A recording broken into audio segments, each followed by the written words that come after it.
The night my wife threw my suitcase onto the front lawn, her entire family stood behind the front door, watching me as if they had finally won a battle they had been fighting for years. I remember every face. Her father folded his arms with quiet satisfaction. Her mother smiled without saying a word. Her brother laughed while recording everything on his phone. My wife never looked away as the door closed between us. My name is Michael Anderson. At 38 years old, I owned a company called AquaSentinel Technologies, headquartered in Chicago. We designed intelligent water monitoring systems capable of detecting hidden leaks, bacterial contamination, pressure failures, and structural pipe damage before they became catastrophic disasters. Hospitals, schools, hotels, apartment complexes, and commercial buildings relied on systems like ours to protect both lives and property. We weren't the largest company in the industry. We weren't the richest, but we had earned something far more valuable: trust. 5 years earlier, AquaSentinel had started inside a rented warehouse with stained concrete floors, second-hand desks, and equipment I assembled with my own hands. During the day, I met clients. At night, I programmed software, tested sensors, and packed shipping boxes myself. Some nights I slept on a folding cot beside unfinished prototypes because driving home would have wasted 2 precious hours. I never complained. Every sacrifice felt like another brick in the future I wanted to build. That future wasn't just mine. It belonged to my wife. Her name was Lauren. When we first met at a charity fundraiser in downtown Chicago, I didn't own a successful company. I owned an old pickup truck that rattled every time it reached 60 miles an hour. I wore affordable suits tailored to look more expensive than they were. I counted every dollar before ordering dinner. Lauren never seemed to care. She laughed easily. She made ordinary conversations feel unforgettable. On our 3rd date, she told me something that stayed with me for years. I don't need a rich husband, Michael. I need a man whose character stays the same whether he has $10 or 10 million. I believed every word. Perhaps because I wanted to. We married 3 years later in a beautiful ceremony overlooking Lake Michigan. Nothing extravagant. Just close friends. Simple white flowers. A string quartet. Sunlight reflecting across the water. I remember promising her that no matter how successful I became, I would always protect the life we built together. I meant every syllable. As AquaSentinel slowly expanded, opportunities arrived one after another. New clients, new engineers, new patents, national recognition. But success came with pressure. Every contract demanded perfection. Every installation carried enormous responsibility. One mistake inside a hospital could cost lives. Failure was never an option. Even during our busiest years, I made rules for myself. Friday dinners belonged to Lauren. Sunday mornings belonged to us. Every anniversary meant leaving my phone inside the bedroom drawer. Business could wait. Marriage couldn't. Lauren often smiled whenever I kept those promises. "You actually listen," she'd tell her friends. I know. I married the right man. Hearing those words erased weeks of exhaustion. Looking back now, I wonder whether she truly believed them, or simply enjoyed believing them while life remained easy. Her family, however, never shared her enthusiasm. Her father, Harold, judged every man through one question. How much is he worth? Not emotionally, financially. The first time we met, he didn't ask about my childhood. He didn't ask how I treated Lauren. He asked how much revenue my company generated. When I answered honestly, he nodded politely, but looked disappointed. Apparently, integrity couldn't compete with larger bank accounts. Her mother, Patricia, hid criticism behind elegant smiles. Whenever we attended family dinners, she'd compliment someone else's husband. "Did you hear the Harrisons bought another vacation home?" Or, "Rebecca's husband just became regional vice president." Such stability. She never compared me directly. She didn't need to. The silence afterward said enough. Lauren's younger brother, Trevor, was different. He admired expensive watches, luxury cars, designer shoes. He changed careers almost every year because every opportunity somehow became someone else's fault. Ironically, I had quietly loaned Trevor nearly $40,000 across several years, emergency rent, medical bills, a failed business idea, credit card debt. He always promised to repay me. He never did. I never reminded him. Family wasn't supposed to keep score, or so I believed. The only person who occasionally made me feel understood was Lauren's cousin, Emily. She rarely participated when the family criticized me. Sometimes I'd catch her changing the subject whenever conversations became uncomfortable. She never openly defended me, but neither did she join the attacks. It was enough to notice, at least back then. One autumn afternoon changed everything. I was standing inside our headquarters, watching engineers perform the final demonstration of our newest monitoring platform. A network of sensors detected microscopic pressure fluctuations almost instantly. A simulated pipe failure appeared on the dashboard. Within seconds, the system isolated the problem. The investors applauded. Months of sleepless nights had finally paid off. Even better, we had reached the final approval stage for the largest contract in company history. A national hospital network operating more than 100 facilities across America intended to install AquaSentinel systems in every location. If approved, the agreement would stabilize our company for years. Our employees would receive raises, research would accelerate, expansion would become reality. I drove home that evening, feeling lighter than I had in months. Lauren was preparing dinner. She smiled as I walked through the kitchen. "You look happier. I think we're finally there." She hugged me. "I'm proud of you." Those 4 words meant everything. Or so I thought. A week later, I quietly paid for a professional certification course she'd wanted for almost 2 years. She had mentioned giving up because the tuition seemed unnecessary, while the company focused on growth. I enrolled her without telling her. When she opened the envelope, tears filled her eyes. "You remembered." "I remember everything that matters." She kissed me. For a moment, life felt perfect. Then the phone rang. It was our chief legal officer. His voice lacked its usual confidence. "Michael, we've got a problem." My stomach tightened. "The hospital network has suspended all pending contracts." "What happened?" "Federal regulators opened an investigation involving one of their senior executives. We're not involved." "I know, but every major agreement is frozen until the investigation ends." "How long?" "I honestly don't know." The room suddenly felt colder. Months of planning, years of preparation, millions in expected revenue, gone. Not because we had failed, because someone we'd never met had allegedly broken the law. I thanked him, ended the call, and sat silently inside my car for almost 20 minutes before driving home. I rehearsed every sentence. Lauren deserved honesty. She always had. When I reached the house, the lights were on. I walked toward the front door. Before turning the handle, I heard voices coming from the living room. Harold, Patricia, Lauren.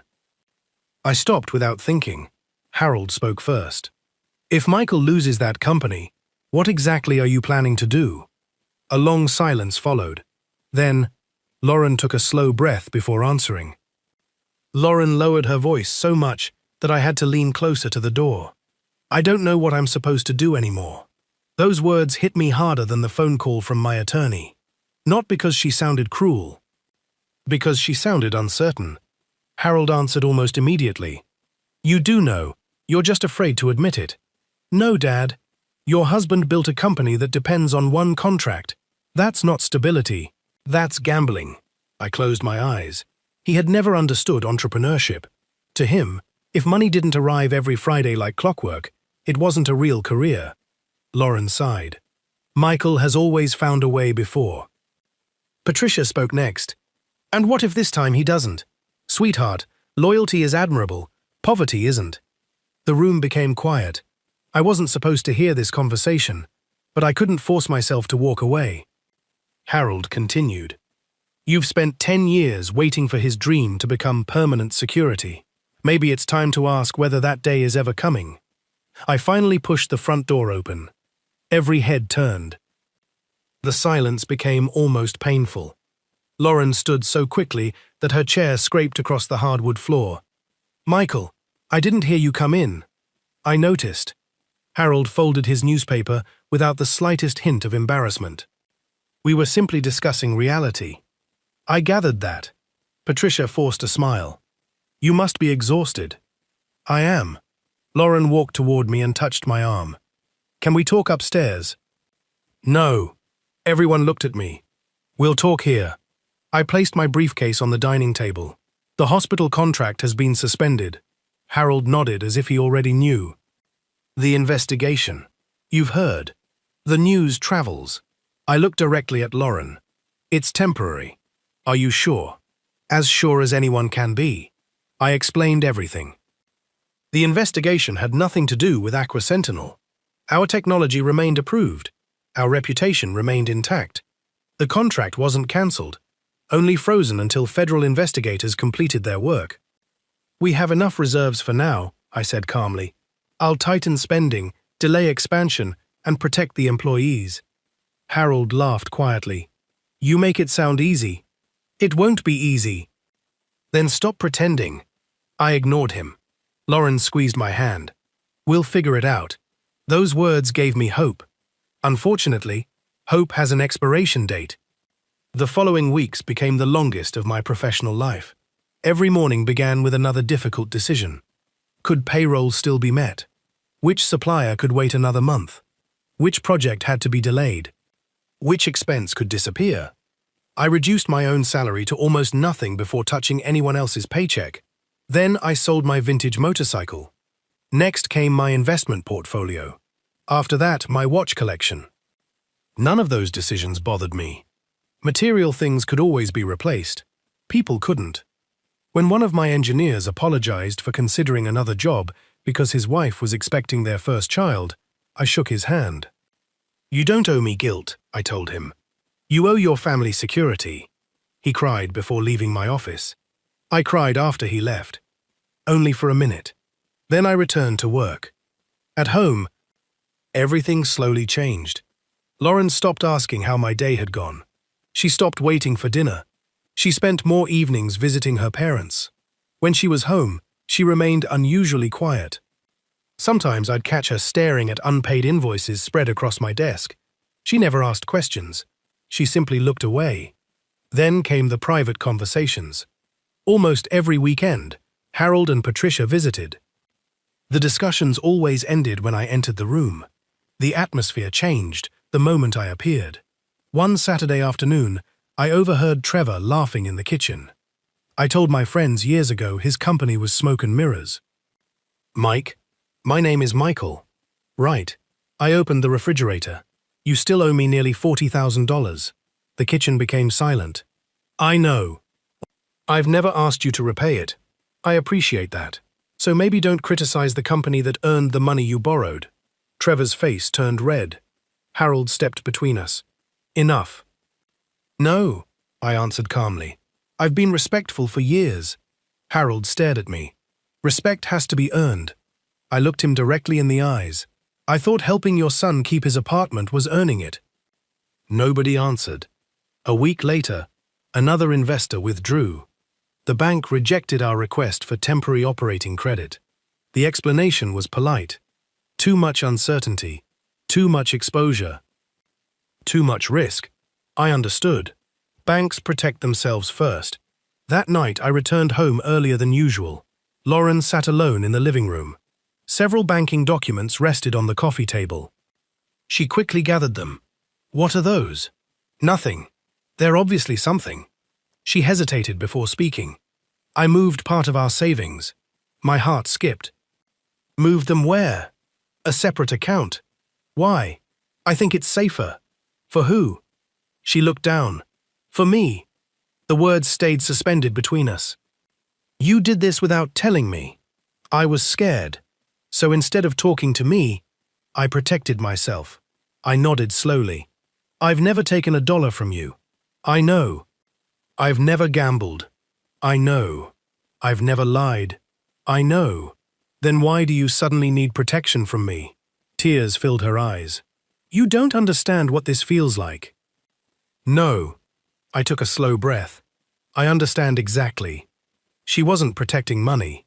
She was preparing for life after me. The distance between us grew wider every day. Then came the invitation. Lauren told me her parents wanted everyone together on Sunday afternoon. They want to discuss how we move forward. I wanted to believe that. Deep down, something felt wrong. Sunday arrived under grey skies. When I parked outside the house, I noticed Trevor's truck already there, Harold's sedan, Patricia's SUV, Emily's compact car. Everyone had arrived before me. Lauren opened the front door before I reached it. She didn't smile. They're waiting. Inside, nobody offered coffee. Nobody asked how work was going. Nobody even sat comfortably. The atmosphere felt rehearsed. Then I noticed my suitcase, standing beside the front door, packed. My stomach tightened. I looked at Lauren. What is this? She couldn't meet my eyes. Harold answered instead. It's time. Time for what? Patricia folded her hands. For everyone to accept reality. I looked back at Lauren. Tell me this isn't what I think.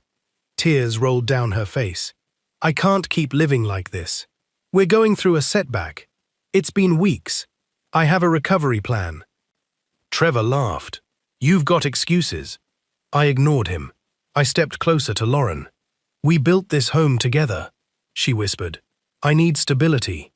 You have me. I don't know if that's enough anymore. Harold picked up the suitcase. I think you should leave peacefully. I stared at him. You don't get to decide that. He calmly placed the suitcase on the porch. The house is in Lauren's family trust. I looked at my wife. Did you know this? She nodded. My entire body went numb. Years of mortgage payments, repairs, taxes, furniture, dreams, all while the property had quietly been protected from me. Emily suddenly stood. This doesn't feel right. Patricia interrupted her. Stay out of it. Lauren began crying harder. I asked one final question. Not to Harold, not to Patricia, only to my wife. Are you asking for space, or are you choosing them over me? She closed her eyes. Then spoke the sentence that ended our marriage. I'm choosing the life that still has a future. Trevor lifted his phone higher. The front door opened. Harold shoved the suitcase outside. It struck the concrete steps before falling onto the lawn. I stood motionless. Lauren remained inside. The door slowly closed. Our eyes stayed locked together until only a narrow line of light remained. Then, the deadbolt turned. The sound echoed louder than any argument ever could. I stood alone on the porch for several seconds before carrying the suitcase to my car. Rain began falling. I opened the zipper, hoping to find at least one familiar reminder that my life had been real. Instead, I realized something irreplaceable was gone. I opened the suitcase slowly, hoping the emptiness I felt in my chest hadn't somehow found its way inside. The first thing I noticed was that my clothes had been folded carelessly, almost as if someone wanted to finish the job as quickly as possible. Shirts I'd worn to important meetings were wrinkled beyond recognition. Family photographs were missing. The notebook where I kept business ideas was gone. Then I reached into the inside pocket. It was empty. My father's watch was missing. It wasn't expensive. No diamonds. No gold. No luxury brand. Just a stainless steel watch with a scratched crystal and a faded leather strap. Before he passed away, he had taken it off his wrist and placed it into my hand. One day, he'd said, "You'll discover that people can take your house, your job, even your reputation. Never let them take your character." That watch reminded me of him every single morning. Lauren knew exactly what it meant. I stared at the empty pocket for several seconds before closing the suitcase. I could have gone back. I could have knocked on the door. I could have begged. Instead, I started the engine. That night, I slept inside my sedan in the corner of a 24-hour grocery store parking lot. The summer air was warm, but the inside of the car felt suffocating. I reclined the driver's seat as far as it would go. Sleep never came. Every few minutes, my eyes drifted toward my wedding ring. For nearly 11 years, it had represented security. Now it felt strangely heavy. The next morning, I shaved inside a gas station restroom before driving to the office. Only half the parking spaces were occupied. Several employees looked at me with concern. They knew the company was struggling. They didn't know my marriage had collapsed overnight. I walked into the conference room and gathered everyone.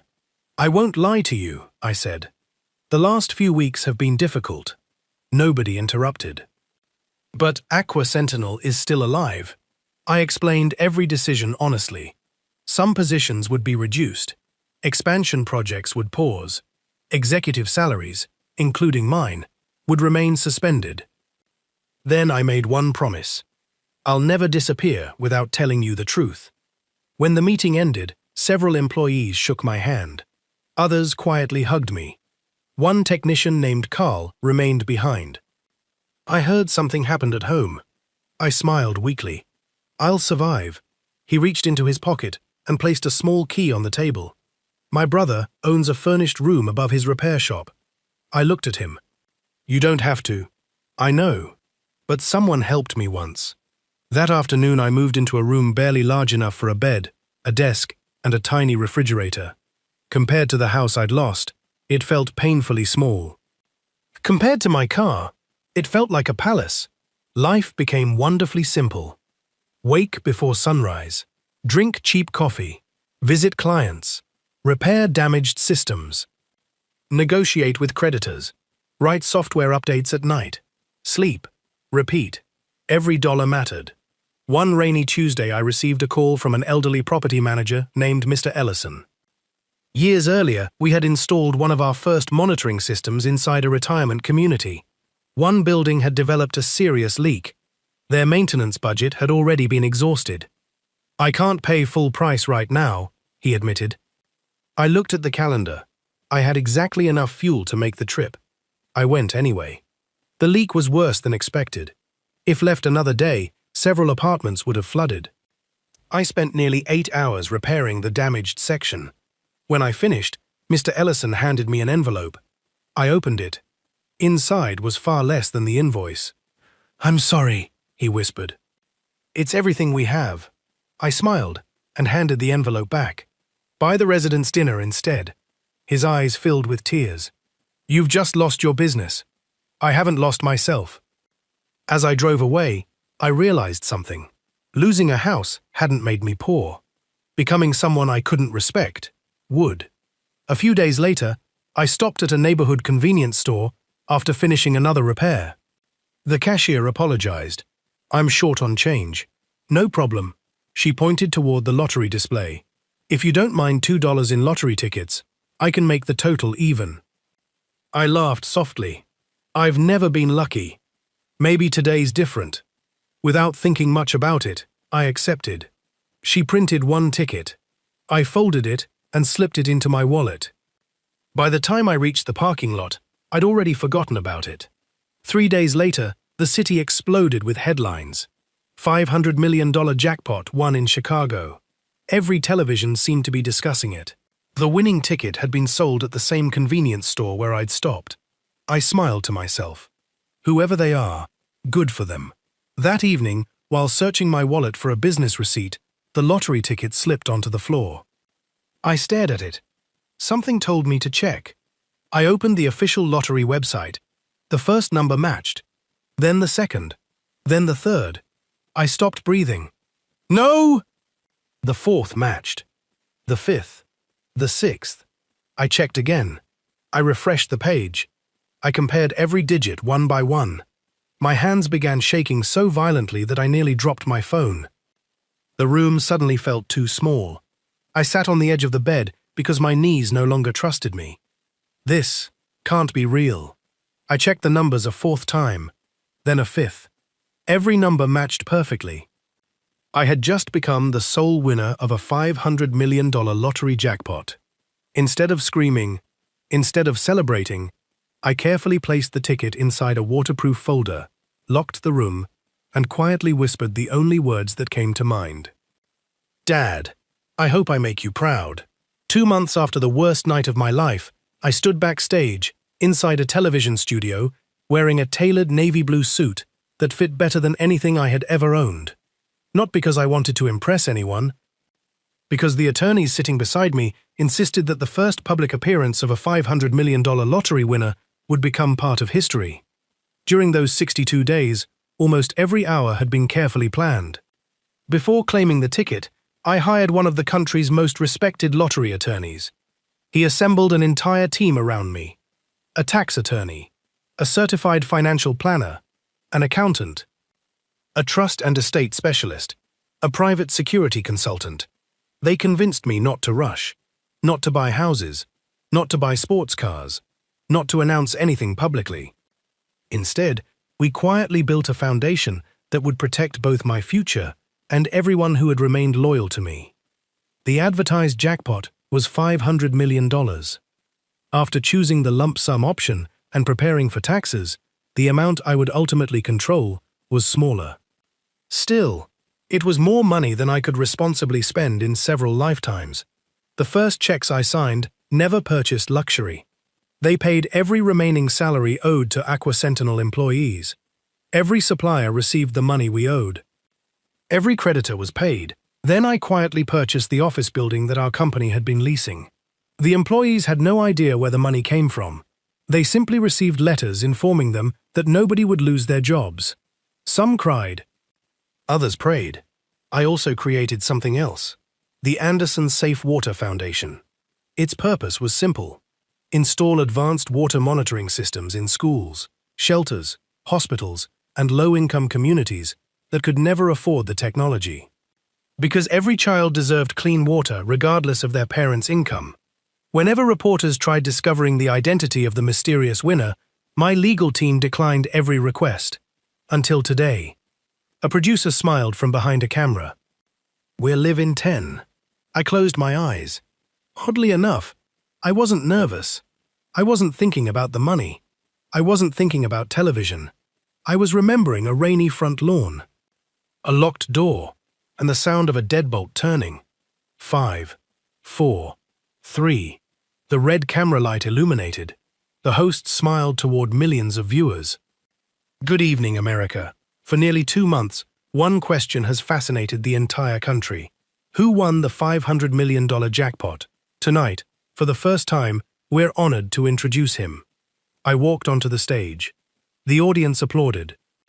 Back across Chicago, inside Lauren's parents' living room, nobody expected what they were about to see. Harold sat in his favorite recliner. Patricia carried plates of spaghetti from the kitchen. Trevor laughed while scrolling through videos on his phone. Emily quietly poured iced tea. Lauren barely spoke during family dinners anymore. She simply stared at her plate. The television interrupted the program. Breaking news. Harold frowned. What's this? The announcer continued. The winner of the historic $500 million lottery jackpot has agreed to his first live interview. Everyone looked toward the screen. Then, I walked onto the stage. Emily gasped first. Michael! Lauren's fork slipped from her hand. It struck the plate with a sharp metallic sound. Patricia froze. Trevor slowly lowered his phone. Harold stopped chewing. Nobody moved. The camera zoomed toward me as lottery officials presented an oversized ceremonial check. Across the front, in enormous letters, $500 million. Michael Anderson. Lauren whispered only one word. No. Patricia's plate slipped from her hands. Spaghetti scattered across the carpet. Nobody even looked at it. Their eyes remained fixed on the television. The host smiled. Mr. Anderson, millions of Americans have wondered why you waited so long before revealing yourself. I answered calmly. I needed time to protect the people who depended on me before protecting my reputation. What do you mean? I wasn't the only person whose future changed because of this ticket. Photographs appeared behind me. AquaSentinel headquarters, engineers, technicians, schools, hospitals, construction sites. My company experienced severe financial hardship before I won. I never mentioned Lauren. I never mentioned her family. There were employees who stayed because they believed in our mission, even when they weren't sure the company would survive. The audience listened silently. My first responsibility wasn't buying things. It was honoring loyalty. Applause filled the studio. I continued. The Anderson Safe Water Foundation will install advanced monitoring systems in public schools, shelters, hospitals, and affordable housing projects across the country. Another photograph appeared. Children drinking clean water. The foundation will also provide emergency housing assistance for workers who unexpectedly lose their homes during financial hardship. For the first time, Lauren began crying. Not loudly, silently. She understood exactly why that program existed. Because someone had once lost his own home. The interview ended. Within seconds, my phone exploded. Dozens of missed calls, unknown numbers, messages arriving faster than I could read them. Lauren, Harold, Patricia, Trevor, relatives I hadn't spoken to in years. Former acquaintances, people suddenly remembering my birthday. My attorney quietly smiled. They're going to keep calling. I know. What would you like to do? Nothing. For 3 days, I did absolutely nothing. Eventually, my attorney informed me that Lauren wished to meet. Not at my office. Not privately. She requested a meeting inside his conference room with witnesses present. I agreed. When she entered, she looked older. Not because of time. Because regret ages people differently. She sat across from me. Neither of us spoke for nearly a minute. Finally, she whispered, "I'm sorry." I nodded politely. "I believe you are." I was scared. "I know. My parents convinced me." I gently interrupted. "They influenced you." She lowered her eyes. "But I made the decision." "Yes." Tears rolled down her face. "I've hated myself every day since." "I don't want you to hate yourself." She looked up hopefully. "I want you to learn from yourself." She reached across the table. "I still love you." I looked at the wedding ring resting inside a small envelope my attorney had placed before me. "I believe you loved the version of life we had." Her shoulders trembled. "But love that disappears during hardship isn't strong enough to survive success." Harold suddenly spoke. "We all make mistakes." I turned toward him. "So we do. We're family." I smiled gently. Family doesn't lock each other outside. The room became silent. Patricia quietly wiped away tears. Trevor couldn't even meet my eyes. Only Emily finally spoke. "I'm sorry I stayed silent." I looked at her. "Thank you for saying that." Then I stood. Everyone watched. I wasn't angry anymore.